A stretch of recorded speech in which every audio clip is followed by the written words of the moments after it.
Hello and welcome to the Mindful Men podcast, a show helping men to open up about manhood. My name is Simon Rennie and my aim is to get men talking. From mental health to fatherhood and everything in between, Mindful Men creates a safe space for conversation. Now, before we get into this episode, I want to say a huge thank you for joining me. It means a world for you to join me and talk about men's issues. And if you love what you hear, please subscribe and share the episode with your mates. You can also join the conversation on Instagram and YouTube, and I'd love to connect with you there. But for now, sit back, relax, and let's get mindful. G'day guys, and welcome to another episode of the Mindful Men podcast. I'm your host, Simon Rennie, and today we're getting mindful about everything social work. I'm really excited. As a social worker myself, I love talking to other social workers, and I've got Anna Crommelin on the line from the Gold Coast. How are you going, Anna? I'm great, Simon. Wonderful. And you're a mum, a mental health social worker, a sociologist, and a social work coach. And we'll be exploring all of these today. How is it down on the Gold Coast today? Gold Coast is beautiful. I always say, winters are the best time on the Gold Coast. So I cannot complain about anything. For anyone who's listening, I'm on the Sunshine Coast. So we're each about an hour and a bit from Brisbane in the middle. And we each get to share our own little part of paradise with the beach and the hinterland so close to where we both live. So it's nice to talk to another fellow Southeast Queenslander. But today, it's all about social work and what it brings, and the good, the bad, and potentially the ugly. And I'm really excited to hear about what you do as a social work coach, Anna. But first, before we get into that, tell us a bit about yourself and who you are, where you grew up, and what makes you tick. Oh, okay. So I'm 43 years old, turning 44 very soon. So that's a bit of a shock to my system that I'm actually in my 40s. Cannot believe that. I still feel like I'm 25. Yeah. Might not look 25, but I still feel like I am. I'm turning 39 in literally 2 weeks, so I'm like almost at 40. So yeah, it's good. It's a good age to be. Being in your 40s is good, but you still just cannot believe it. You cannot believe it. I grew up in Brisbane. So I lived there for many years, and then I came to the coast, and then I moved to Melbourne for a while, and then I was in Canberra for a while, and then I moved back to the Gold Coast because I just love it so much. And I started my university studies at the University of Queensland. So I did like Bachelor of Arts, and I did a double major in sociology, and I loved that. I absolutely loved it. And I was also managing a restaurant at the time as well. So I love that too. I love the people side of life, interacting with people, even though I'm not fully extroverted. I am a bit of an introvert, and I need time to myself. But I loved that, and I loved what makes people tick. And that's what sociology looks at, the person in society. And I loved learning about all the things that were happening in the world.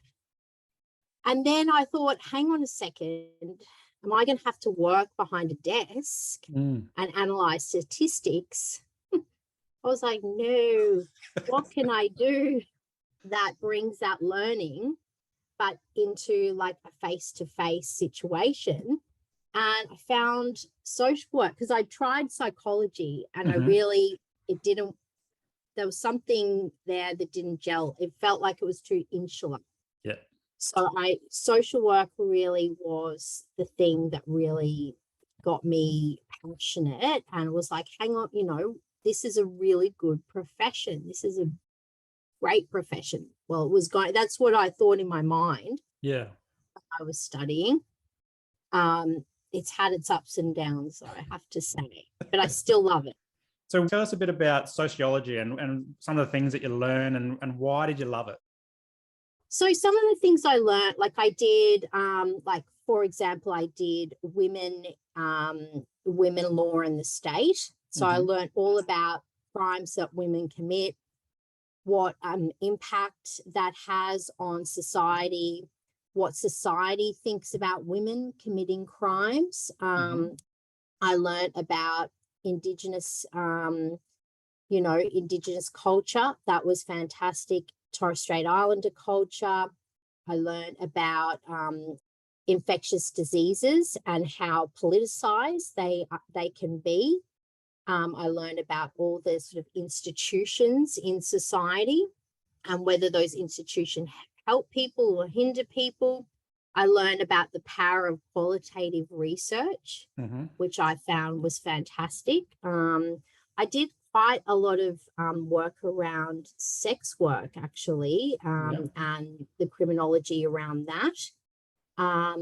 I did a subject on HIV. It was like such a broad scope of things that I just loved that, but it always came back to how does the person, I guess, react in this society? What influences a person?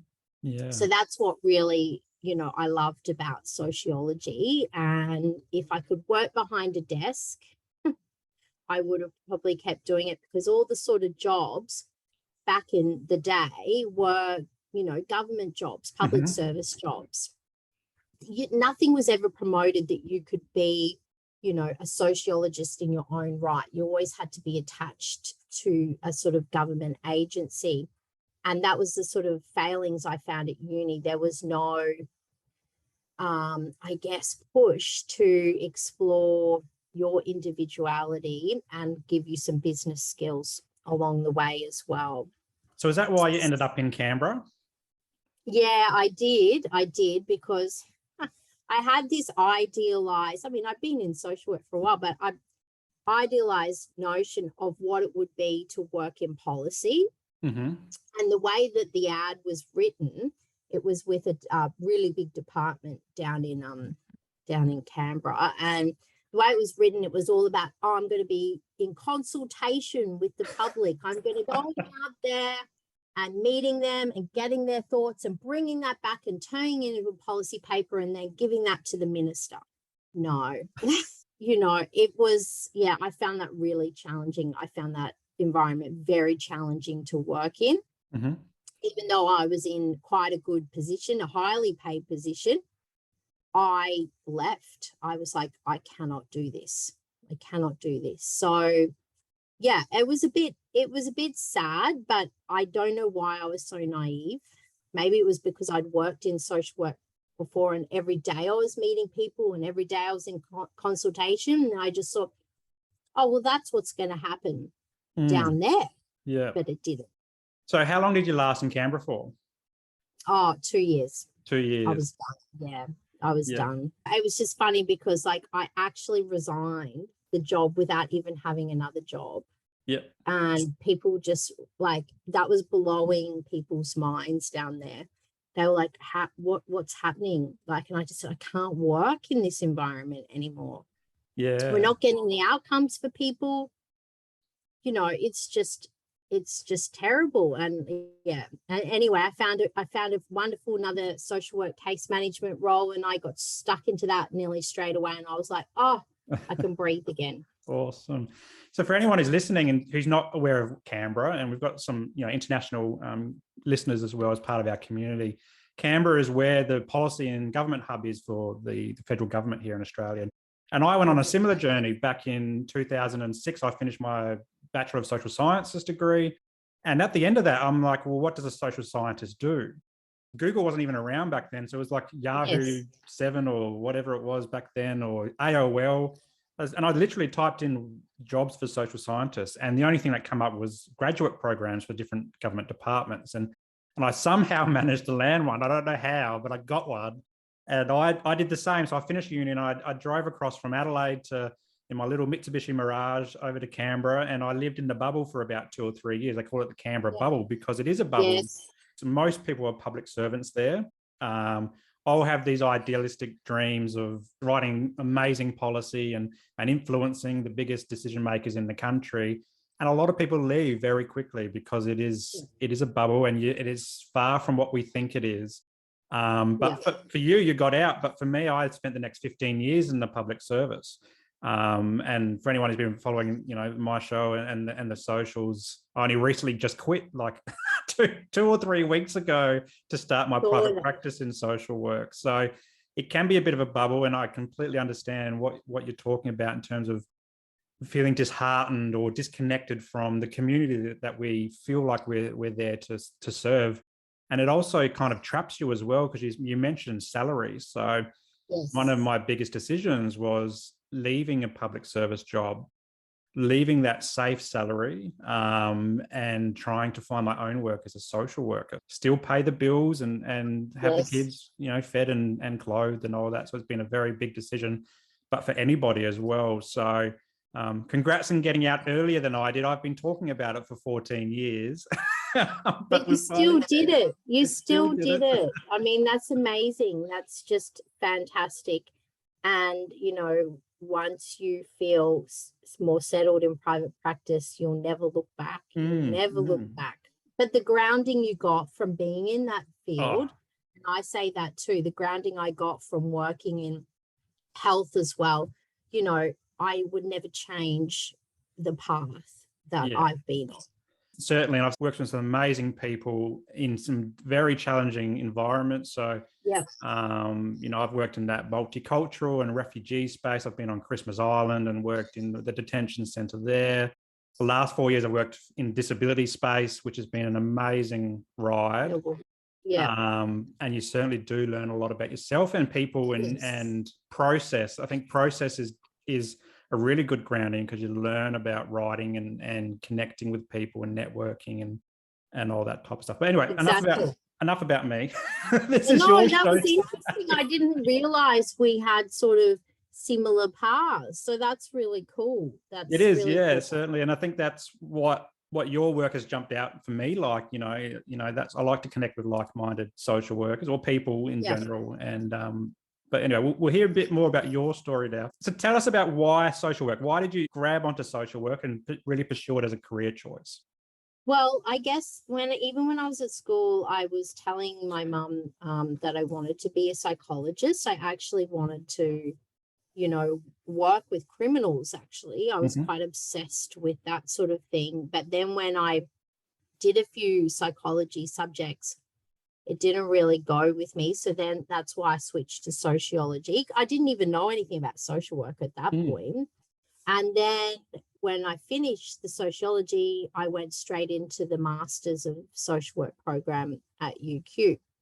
And the reason why was because I knew I could apply all the knowledge that I had from sociology and the sort of skills that I had developed working in hospitality with people, and I could put that into practice in a practical way as a social worker, but not be so I'm sitting in a room one-on-one with a person. I could be doing policy, I could be doing community development, I could be working in a hospital where I'm around all sorts of different people, and we could work as a team. I really like the whole, you could work as part of a multidisciplinary team and really affect change with an individual that way.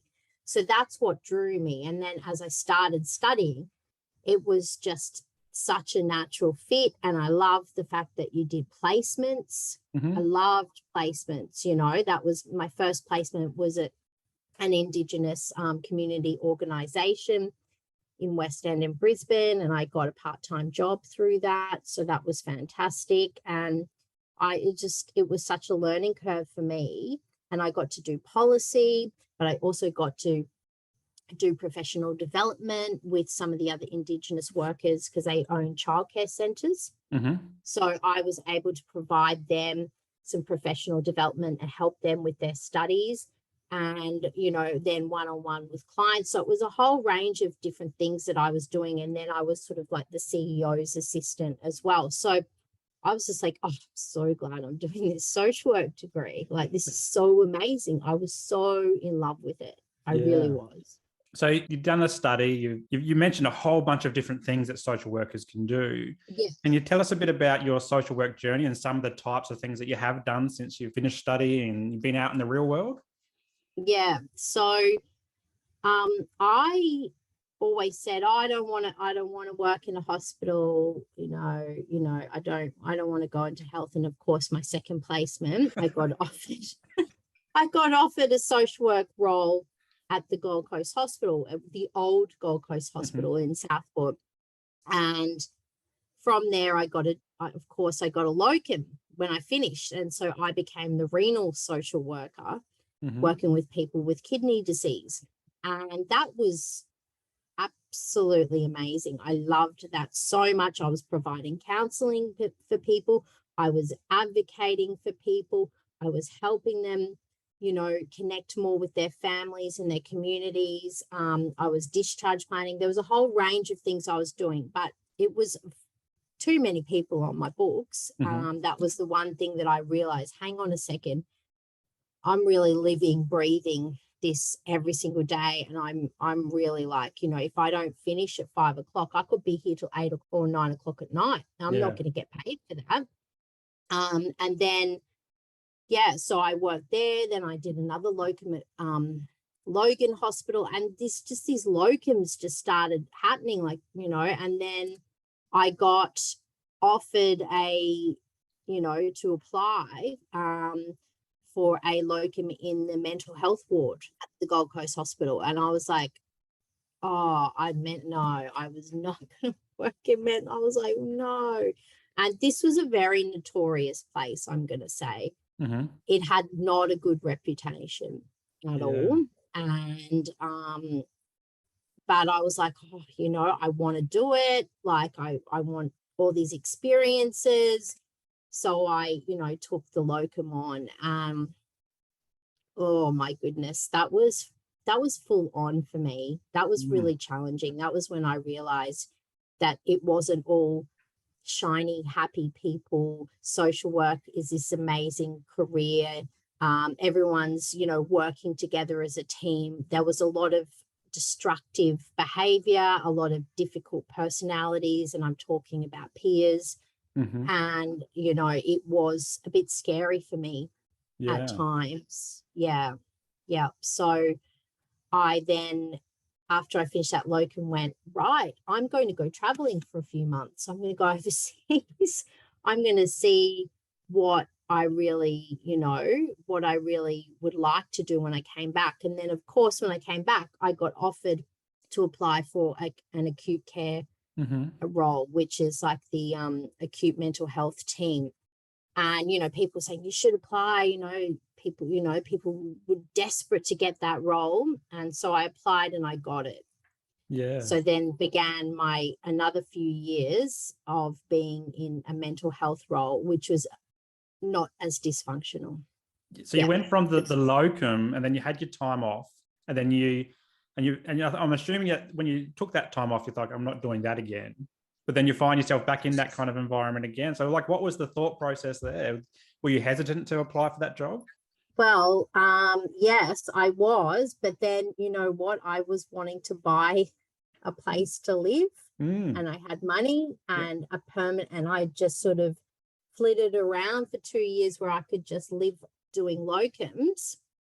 And I hadn't had to make any decisions. And I was like, well, I want to buy a unit. I want to live on the coast. I want a permanent job now.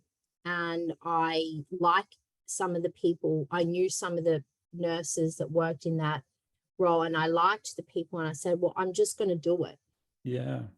I'm just going to do it. So it really came down to, I guess I was yearning for a bit more stability and security, but I knew that doing that job was going to be good for my career in the health sector.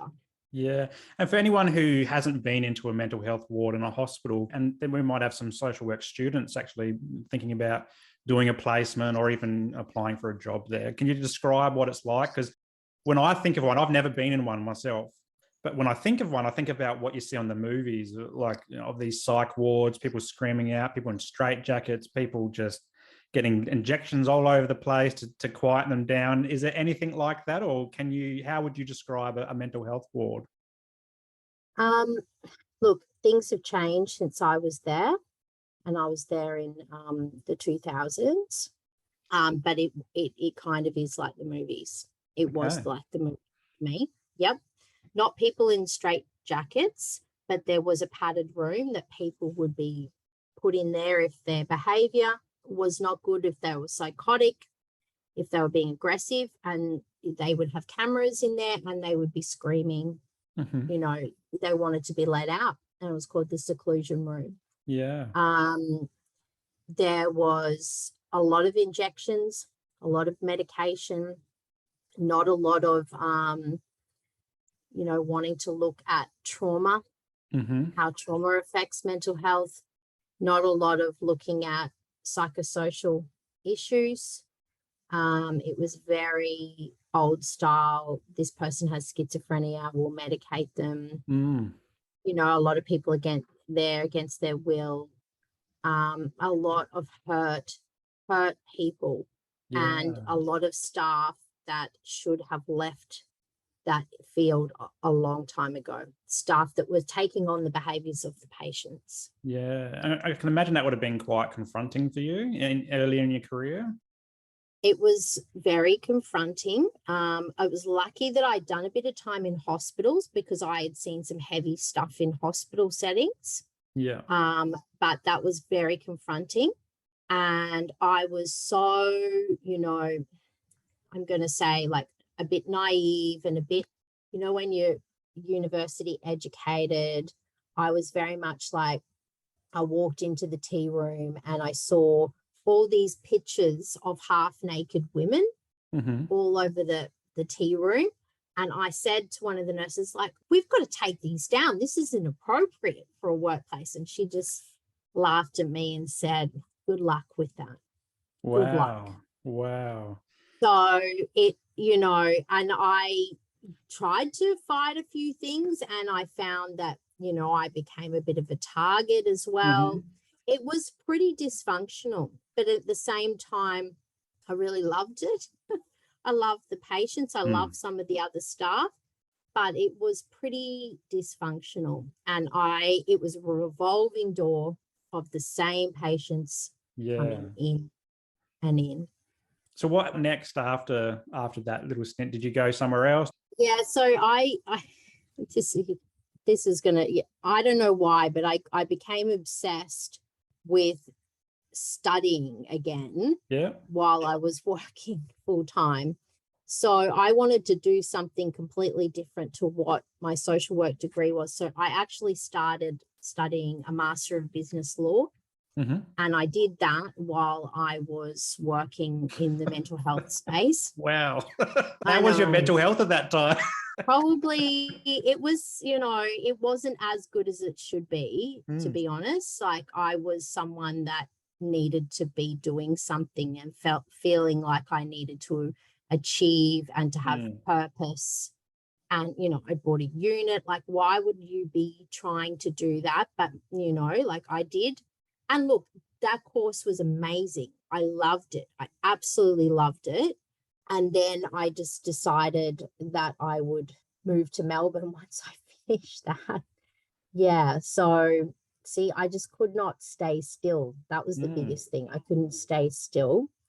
And I probably think that was my nervous system, as I learn all these things over the years, was not used to, you know, being in a calm environment, because I'd just gone from working from, you know, I'd always gone from being in like hospitality in like quite brutal environments, then to in hospitals, into psychiatric wards, to then, I'm going to move to Melbourne. And that was, that was also an interesting ride for me, but a lot of my friends were living there, so I obviously was wanting to be closer to my friends, because the Gold Coast, I didn't have many friends here at that time, and all I was doing was working and studying.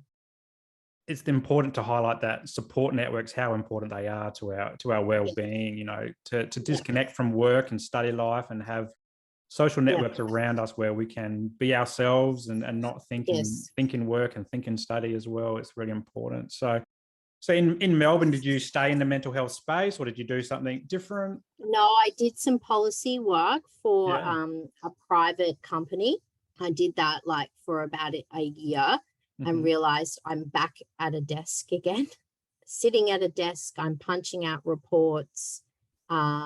This is not, I did do a bit of consultation with people, so that was great, but it wasn't, it wasn't talking to people like I was used to. And I didn't feel like I was helping people. Like that was the thing that I really was passionate about. Like, how can I help people transform their lives? And so then I went back into health as well. I went back into health and I had multiple different roles in health. And I loved that. I worked at like the Royal Melbourne Hospital. I worked at, East Melbourne. I worked at Dandenong Hospital, and I had a great time, and the people were fantastic. And I worked in all fields across health. So I stepped away from the mental health and worked across the fields in health. And that was great. And that's when I really started.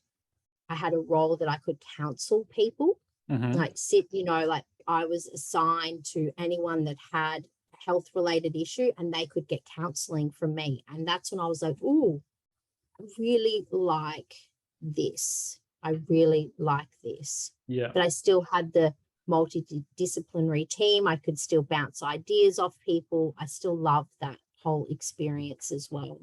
And so what next? Like when did you make the move back up to the Gold Coast, and you're a mental health social worker now? You keep getting pulled back into this area. Then I was in Canberra for a couple of years after that. Then I was traveling for about 4 or 5 months. And then I was like, okay, I want to come back to the Gold Coast. And I think that was around 2013. Yeah. And that's when I was like, I had a job at a private hospital here, but it was only part-time.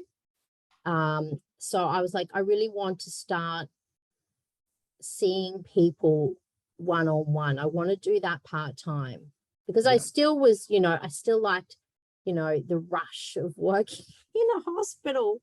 I liked the sort of excitement that it was bringing, but I wanted more autonomy. I wanted to be able to teach my clients the interventions. I wanted them to be empowered, and I was always sort of still being told what to do by a hierarchy. Yeah. And so I was very lucky. Like I did my accreditation, and then a psychologist friend of mine who was very successful, she sort of was fielding me referrals. And so I was working in her practice when she wasn't there. So that really got my, love for working one-on-one and thinking this is the future for social workers. This is the future for me. So that's sort of how it eventuated. And it was sort of quite a seamless process. Like it wasn't a hard thing to do because I had these connections, because that psychologist and I worked in mental health together many years ago in the acute care team. Yeah. So we remained friends. Neither of us had a lot of time to socialize when we were working, but when I came back, I touched base with her, and then, then the ball just got rolling from there. Yeah, and I guess that highlights that importance of connections in this helping space. Is the people that you work with now can be the people that you work with in 10 years' time in completely different environments as well. That's right. That's right. And being crazy person that I was like, oh, no, I'll just take on some more work now. So then I got offered like a purely counselling role at Tweed Hospital part-time. And then I also worked with a university being external supervisor.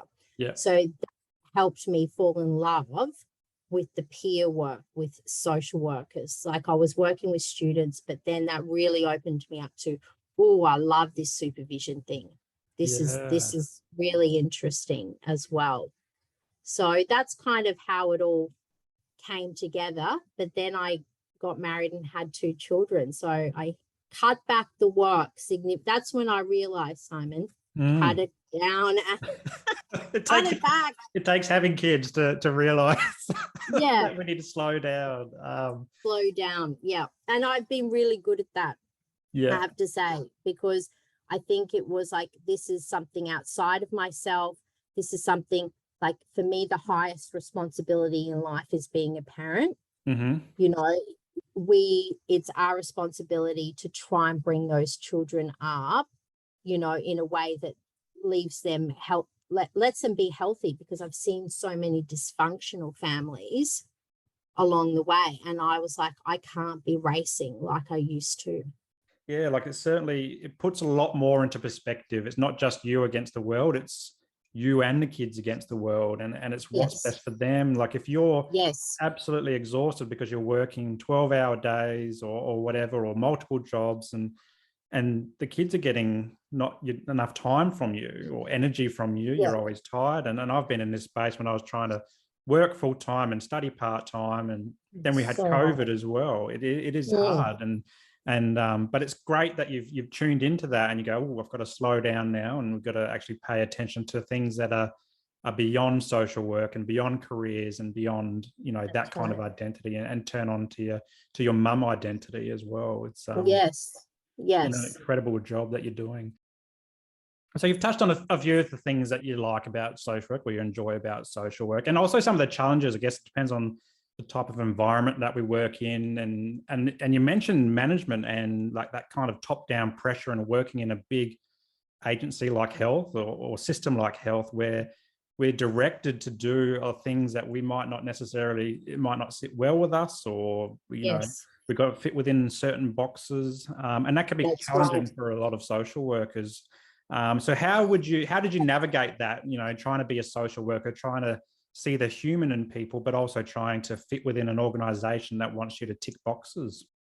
That was the biggest challenge for me, Simon. That's Yeah. probably why I finally cut the ties Yeah. with health, because I just wanted to be all about the human. I didn't want to tick any boxes anymore. I didn't want to write my notes the way that they wanted me to write my notes. I didn't want to say the things that I was, supposed to say. I just wanted to throw it all in the bin, to be honest. And yeah, so that's why I left. So I'm not encouraging anyone to do it that way, but it is really hard. I found it really hard, and I was lucky I had a good supervisor that I was able to be completely honest about how hard I was finding it. Yep.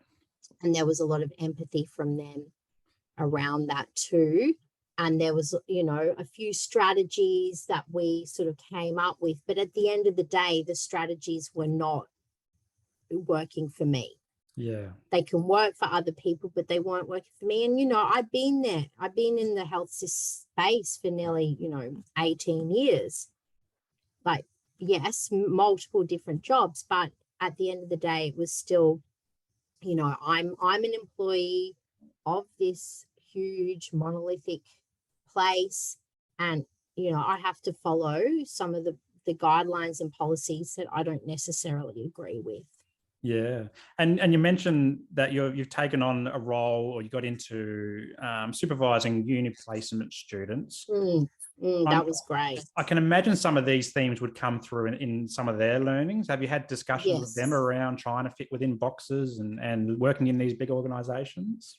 Well, see, the thing is, like, I didn't want to, they hadn't experienced, they just probably were doing their first placements or second placements, and they hadn't experienced what all of that was. Like, they could get glimpses, and I had a couple of students that did some hospital placements, but those particular students loved them. Yeah. And I loved them when I started as well. I loved them. So I didn't really want to, unless someone was really struggling, I just sort of like really encouraged them to be mindful of their self-care. Yeah. It's really important that you have some good daily habits, and that you say no if, they want you to stay longer, or like you can't stay longer. You have to leave at 4:30. You're a student. That's not, you have family. And so really giving them the power to do that. But a lot of places weren't expecting them to do that. But it was just about, let's focus on your daily habits. Mm-hmm. Let's talk about any of the ethical dilemmas. And the ethical dilemmas would come up, like seeing other staff, and I'm not going to like say what staff, but other health staff maybe speak to a patient, in a way that they didn't think was very empowering. That was usually a lot of the things that would come up. Yeah. The communication style of some of the other clinicians, and the lack of communication between clinicians, and then this patient would be left there going, I don't know what's going on. So those sorts of things we would work around and talk about. And, that was something that was happening for me as well. Yeah, I mean, I've only recently finished my degree, my master's degree, and I was fortunate, I guess, in a way that as a mature age student, I had a bit of a gap between my undergrad and my master's. And I'd worked professionally for that, 15 or so years. Yeah. So I kind of knew what professional environments were like, but there was a lot of students that I did studies with who would, they might be international students, or students who have only ever worked in a cafe or a retail style job. And it's very different in a professional environment compared to a hospitality environment. Even though you're learning a lot of those people skills and processes, it's very different in a professional environment. And I think you touched on something there. Like, a lot of students have the rose-colored glasses on still. They're like, oh, this is amazing. I'm a social worker.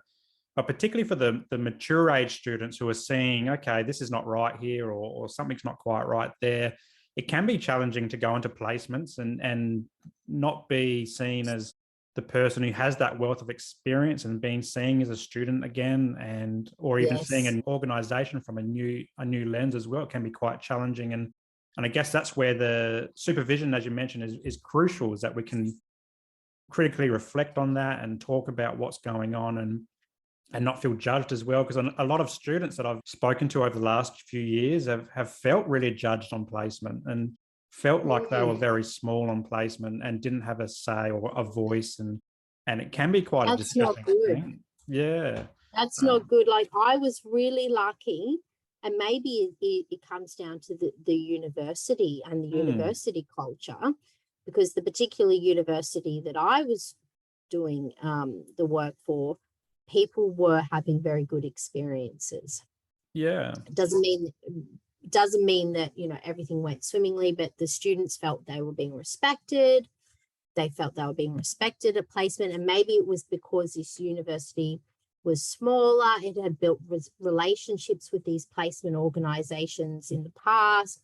I don't know, but there wasn't, that sort of sense coming through. But I have heard, just as like what you've said, that people have not had good experiences and they felt disrespected, they haven't felt heard, they haven't felt supported. And I do worry about international students as well. They come here, they're expected to find, their own accommodation a lot of the time. It's so, there's no accommodation on the Gold Coast. Like, it's absolutely, we have a housing crisis here. Yeah. Then they're, they have to work. A lot of them are sending money back to their families as well.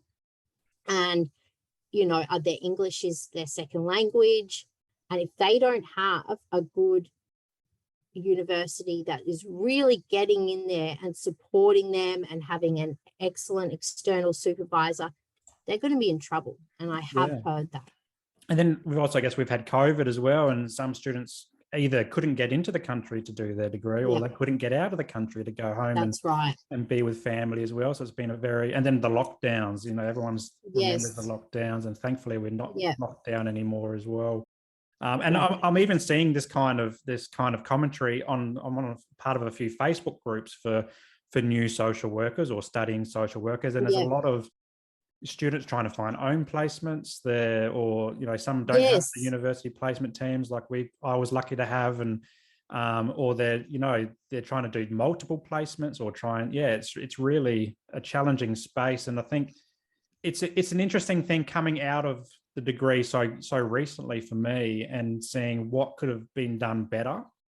I mean, a lot of my 100%. degree was theory based, and aside from the practical, I mean, if I was to design that, I would design it completely different. It would be a lot more practical based, with us having the skills to do therapy. A lot of us do social work wanting to be therapists or counselors. Yes. And in many cases, you don't actually learn those skill sets. Unless you do a placement that has those skill sets, unless you do other professional development. Look, I love being controversial. So I'm going to say I think the university system is dying at the moment. It's in a bad state of affairs. I think it's not supporting students. It is one of the biggest industries economically in Australia. So they are all very profit driven, getting as many people through those degrees as possible. Most of my degree, all of my degree was face-to-face, which is not, that conducive these days. But I'm really despairing at the education that university students are getting, because I don't think it's enough. And I think that a lot of people are getting left behind.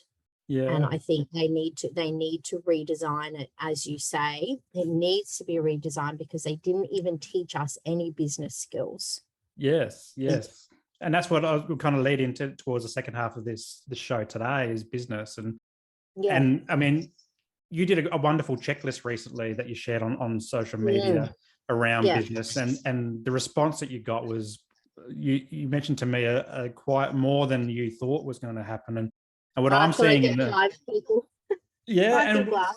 And how many did you get? About 100. Yeah, and what I'm seeing is a lot of people want to work in this mental health space, but getting your foot in a door somewhere in a private practice or a community-based organization or even the health system is very hard.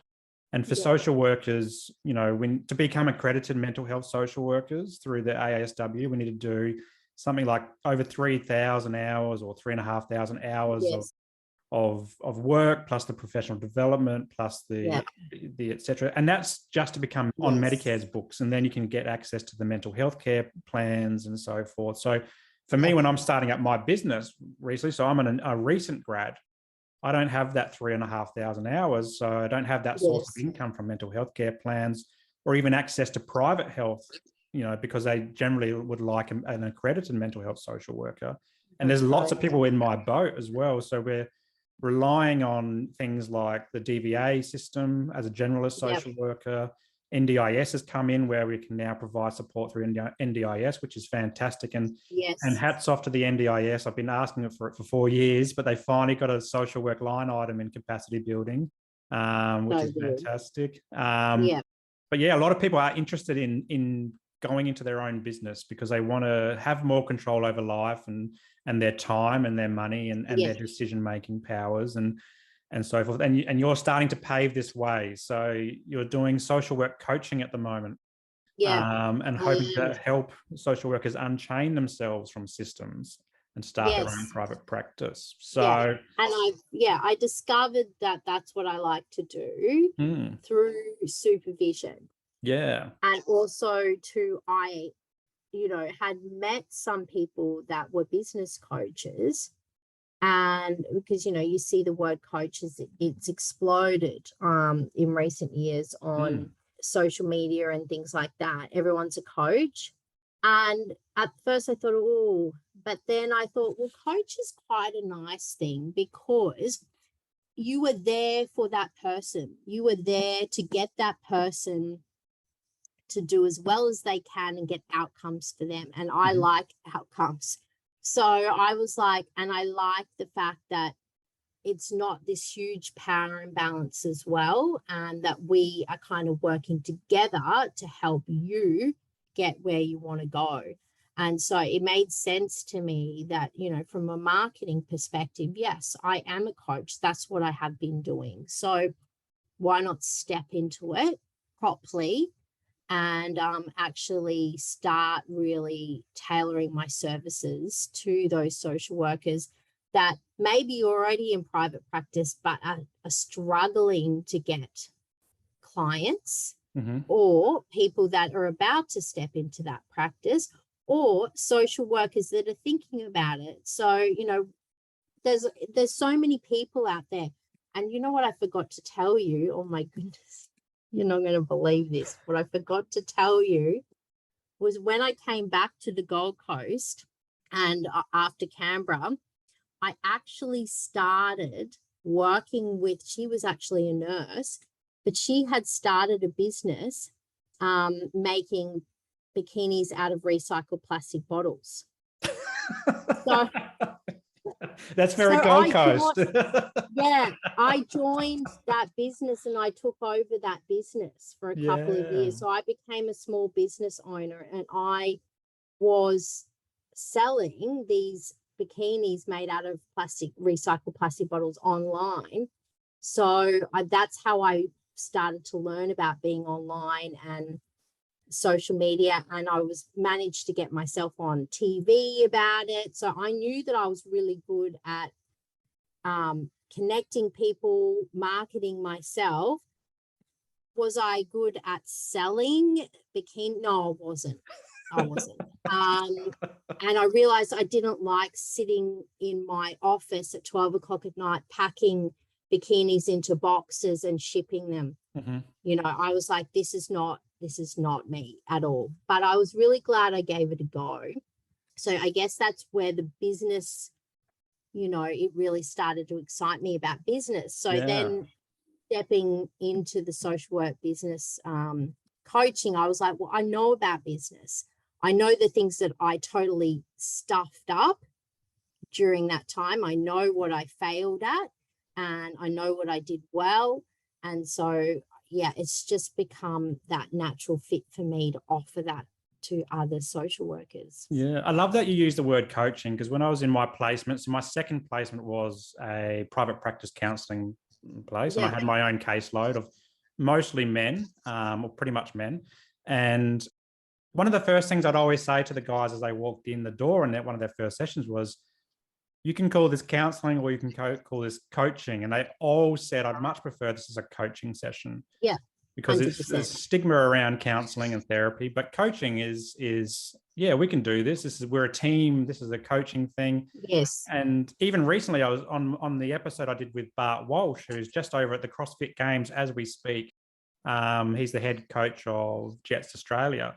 And he said, you always need a coach in whatever part of life you're in, whether it's fitness for him or if it's business or life, socialization, or whatever it is.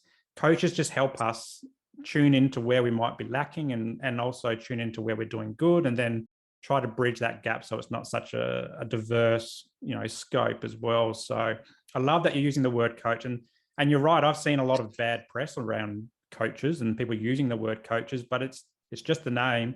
And if that's what you draw to, then that's okay. Like there's no shame in calling yourself a coach or providing coaching services. I even, in one of these social media groups, I even put out there about a month ago or 2 months ago and saying, I'm thinking about doing coaching. And they're like, why don't you just call yourself a social worker? And I was thinking about the client, not me. I'm thinking a client's more likely to type into Google coach as opposed to social worker. There's a lot in a name. There is. And you have the qualifications of a social worker, but you can call yourself whatever you want. And that's what I like, because I don't like this whole, I'm a social worker, I'm a psychologist, I'm a doctor, I'm a psychiatrist, you've got to listen to me. It's never been like that for me. It's been more like, okay, how do we work this out together? How do we work this problem out together? And I don't want to be seen as someone up there telling you, what to do, because, a lot of people, when they went into the health system, were being told what to do 24/7 by every single person that had their qualification. And, you know, people were feeling really disempowered. And I just was like, I don't want to be that. Like, I have skills, I have a lot of knowledge about things, but, you know, we're a team. That's always where I came from the start in social work. We're a team. This is how we're going to do it. Yeah, and we've touched on like the curriculum for social workers, and it needs to be updated. And you mentioned the around universities will ban us now. That will be banned. We'll be banned, won't we? We'll start our own. But like you mentioned business skills, right? And throughout my degree, and this is a very recent degree, finished last year, with social workers are constantly told that social workers aren't there for the income, they're there for the outcome, and that social workers don't make money, and that social workers are poor. And the whole time I'm thinking, no, as a mature age student, I'm like, bugger that, I'm here to make some money because I need to pay my bills. I'm not doing this because maybe when I'm retired, I would do it for the love, but I'm doing this as a career, as a profession. And we need to move out of this mindset, which I think has been around for a long time, of social workers they're not so much valued, but from a financial perspective. And I think this is why people are looking. Entitled to want money. We're not entitled to think about money, because we're there to, you know, to be helpful to that person. Well, that just makes me really crazy, because you go into university and you spend thousands and thousands and thousands of dollars. You get a HECS debt. Then, you know, you want to come out and you want to provide for yourself and your family, but you're being told to be grateful because you're a social worker. Be grateful. You should be grateful.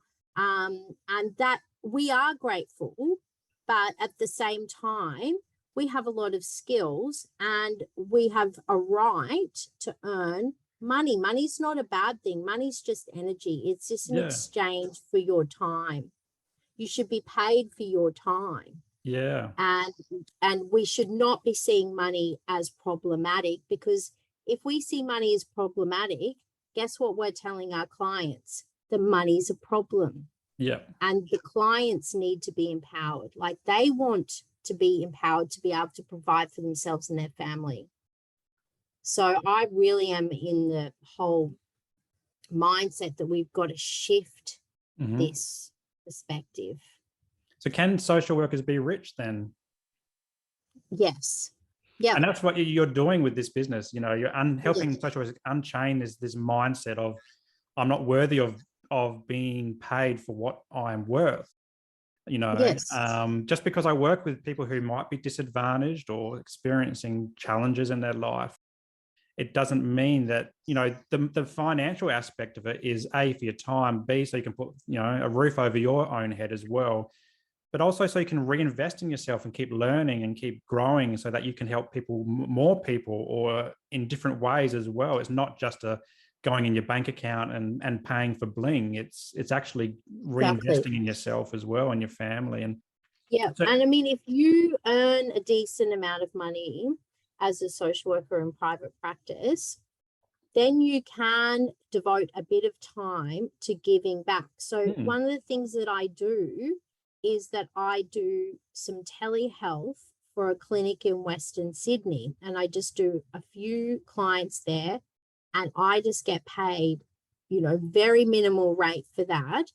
But I do that because I have the time now to give those clients who are desperate, who only can afford bulk bill, and I can do that and it's been magic experience. I've been enjoying it so much. But if I was having to be like grinding all the time and like, oh, you know, I need to keep my fees really low, then you can't service the most vulnerable, because then, or you're servicing, you know, everyone, and and look at you, like you don't even have enough money for your own home or to pay back your debt.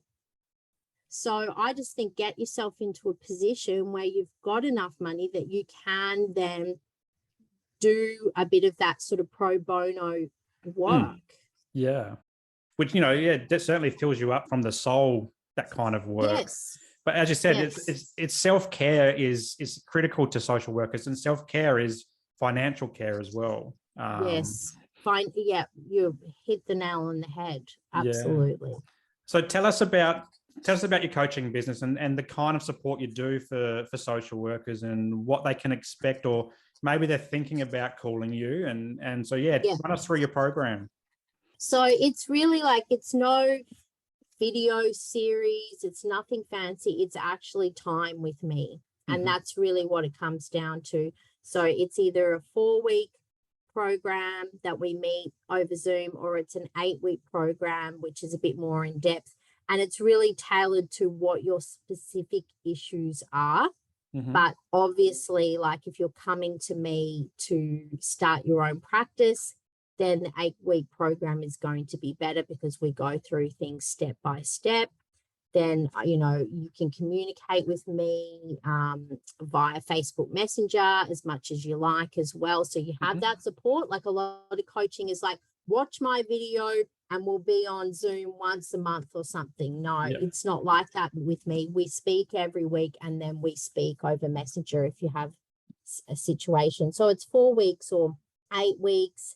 And that's really it. It's very tailored to what you need. So sometimes people are like, I'm not getting any clients.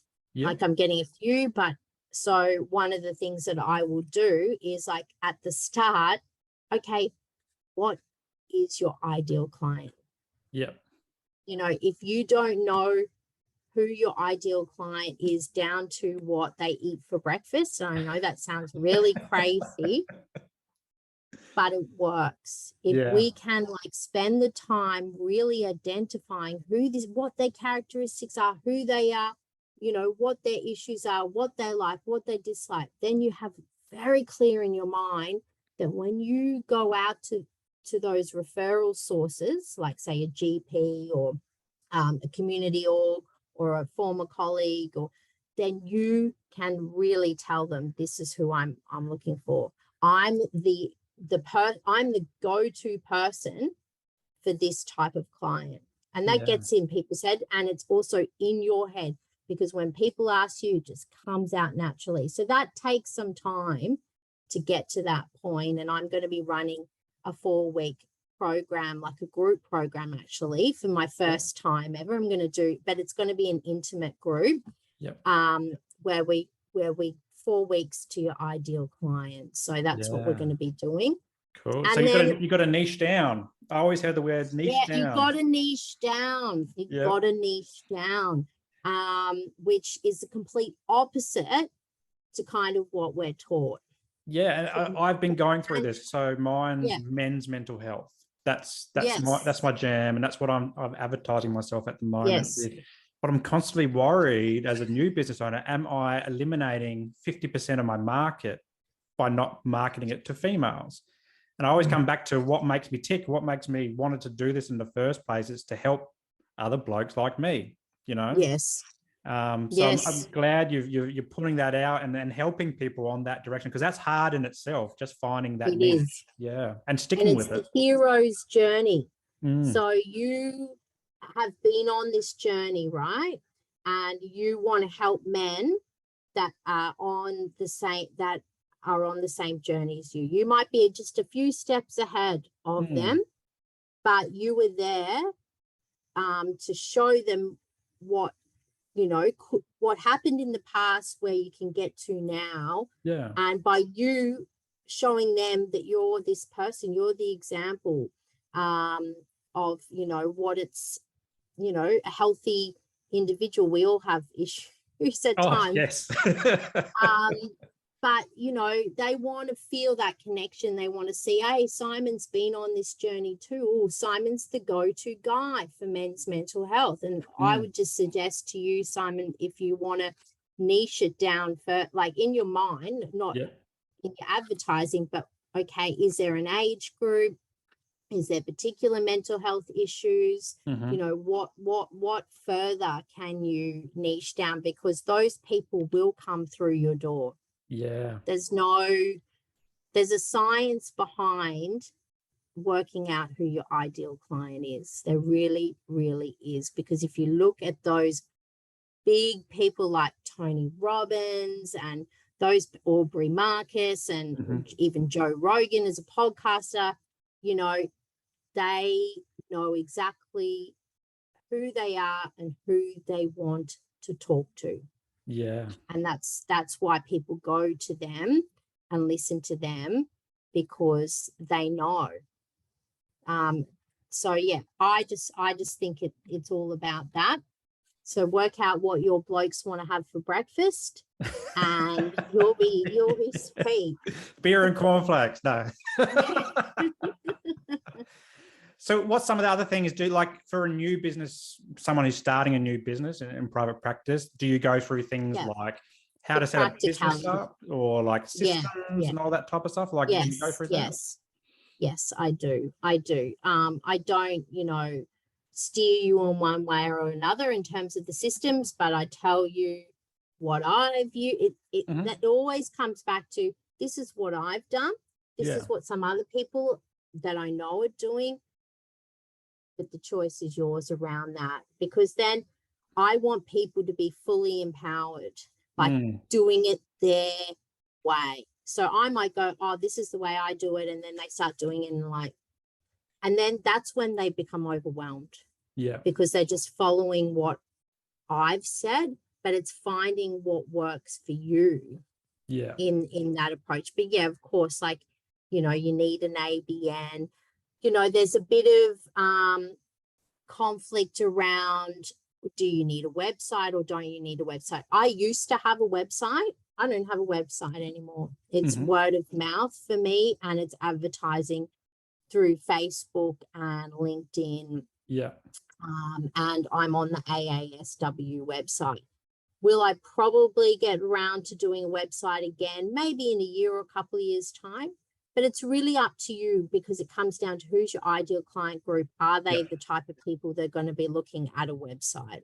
Yeah. Or even like, because I'm primarily on Instagram. I love Instagram. Yes. But I've started over the last couple of months venturing back into Facebook, because I know a lot of guys don't use Instagram, but they might use Facebook, for example, Yeah, definitely. Facebook is where it's at. Like, I probably would recommend to most people, unless it's a very niche area that, they wouldn't use that medium, but I would recommend Facebook. Yeah. And potentially starting your own group on Facebook. Yeah. Great idea. Now, thinking back to when you first became a social worker, what's something that you know now that you wish you knew when you first started out? That's a good question, Simon. That I can say no. Yeah, that I can say no to things and still have a job. Yes, yeah, that's right. Yeah, that sense of empowerment over, your own autonomy. And it's the way that I say no. I can say it in the best possible way, but just say no. Just say no. Yeah. If it doesn't sit with you, or if they want you to work overtime all the time with no money, like, just say no. Yeah. Wonderful. Great advice. It's simple and effective, but something we often forget. We're always trying to say yes and yes and yes and yes. And I'll squeeze it in here, or I won't take a lunch break there, or I won't take a morning tea break. And we want to avoid burnout. Burnout's a very real thing for anyone who has experienced it, myself included. And it can be debilitating and knock you out for months on end. 100%. Wonderful. So how can people, if they want to touch base with you, learn about you, or get in touch about the business, or just have a chat in general about social work and life as a mum, or whatever, how can they get in touch with you?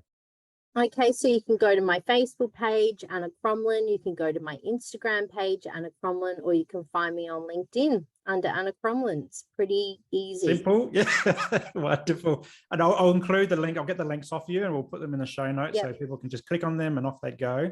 But I've really enjoyed our time today. Thanks so much for taking time out of your day, and I know you've been busy with the kids today and trying to get everyone sorted. But before we go, It's over to you now to plug something, and it can be absolutely anything. It doesn't have to be social work related, something that just makes you feel good, that maybe someone can tune into, whether it's some music, TV, a good resource that you've read or whatever. What's something that you'd love to share with the world?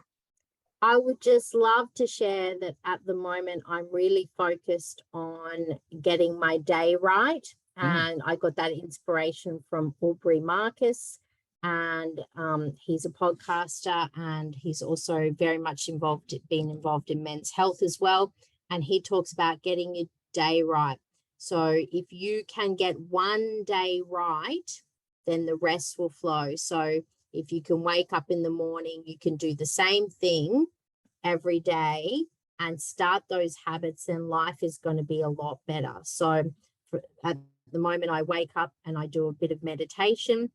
Yep. And then I am like having lemon in my drink. So just all these little habits that I'm putting into my day is making my days better. And so I would just say, if you're a bloke, look him up. He's fantastic.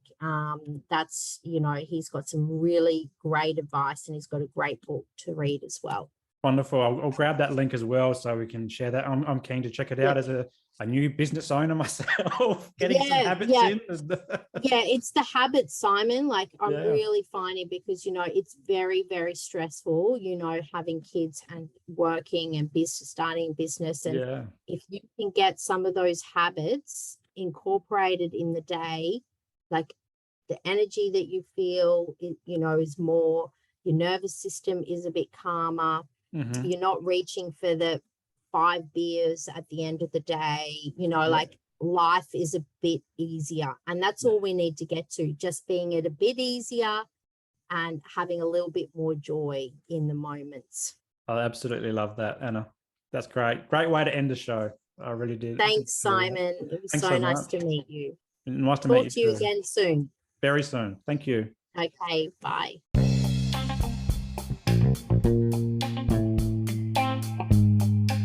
Well, that's a wrap for today's episode, and I hope you got some value from it. If anything triggered your mental health today, please reach out to your support networks. Also, if you loved what you heard, be sure to subscribe to the show and share it with your mates. For more from Mindful Men, you can check us out on Instagram and YouTube, and I'll throw the links to these pages in the show notes below. But until next time, stay mindful.